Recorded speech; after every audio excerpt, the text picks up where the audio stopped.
காலையிலே என் ரூம்லேருந்து வெளியே வந்து பார்த்தா, கோலம் போட்டு வச்சிருந்தது வீட்டுக்குள்ள. என்னடா இது கோலம் போட்டிருக்குன்னு, அந்த கோலத்தையே ஃபாலோ பண்ணி, பின்னாடி பேக் சைட்லேருந்து ஃப்ரண்ட் வரைக்கும் போச்சுங்க அந்த கோலம்.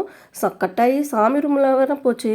சரின்னு வெளியே போய் பார்த்தா, என் மாமியார் வாசலில் கட்டமாக ப்ரௌன் கலரில் பாக்ஸ் போட்டு வச்சுருந்தாங்க. அதுக்கப்புறம் பார்த்தா, அதில் பாதம் வந்து வரைஞ்சிருந்தாங்க. இன்றைக்கி பங்குனி உத்திரம்னு சொன்னாங்க. அவங்க பூஜை சாமான்லாம் கழுவி வச்சுருந்தாங்க. அதில் நான் மஞ்சள் குங்குமம்லாம் வச்சு விட்டேன். என் மாமியார் அம்மனுக்கு வந்து கருவாட்டு குழம்பு செஞ்சு தான் படைக்கணும்னு சொல்லிட்டு அவங்க கருவாட்டு குழம்பும் உருண்டையும் செஞ்சுருந்தாங்க, அப்புறம் வடையும் செஞ்சுருந்தாங்க. நான் அதுக்குள்ளே பூஜை சாமான்லாம் ரெடி பண்ணிட்டேன். எல்லாமே ரெடியாகி நாங்கள் வெளியே எடுத்துகிட்டு போனோம்.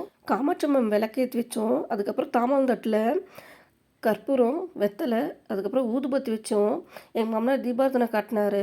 முரத்தில் வந்து வாழை இலை வச்சு அதில் கருவாட்டு குழம்பு, நம்ம செஞ்ச உருண்டை, வடை இதெல்லாம் வச்சு எங்கள் மாமியார் வந்து வெளியே வாசலில் பாக்ஸ் போட்டு வச்சுருந்தாங்க இல்லைங்களா, அதில் வந்து எடுத்துகிட்டு போயிட்டு நாங்கள் தீபாரதனை காட்டி ஒவ்வொரு அதே இடத்துல வச்சு வச்சு எடுத்துகிட்டு போயிட்டே இருந்தோம்.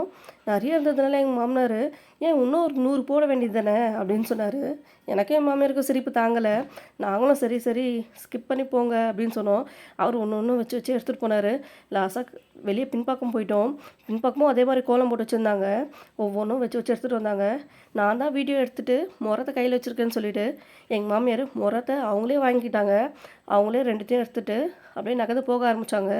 நான் வீடியோ எடுத்துகிட்டே பின்னாடி வந்தேன். ஒரு வழியாக பூஜை ரூமுக்குள்ளே போயிட்டோம். பூஜை ரூம்லேயும் அதே மாதிரி 3 இலையில் படையல் போட்டு வச்சுருந்தாங்க. சில கடவுளோட திருமணம் வந்து பங்குனி உத்திரத்தில் தான் நடந்திருக்கு.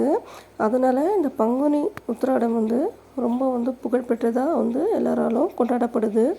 அது மட்டும் இல்லாமல் லக்ஷ்மி கடவுள் இருக்காங்க இல்லையா, அவங்க வந்து இந்த பால் நதியில் பிறந்ததாக சொல்லப்படுது. இந்த வீடியோ உங்களுக்கு பிடிச்சிருந்தா லைக் பண்ணுங்கள், ஷேர் பண்ணுங்கள், சப்ஸ்கிரைப் பண்ணுங்கள்.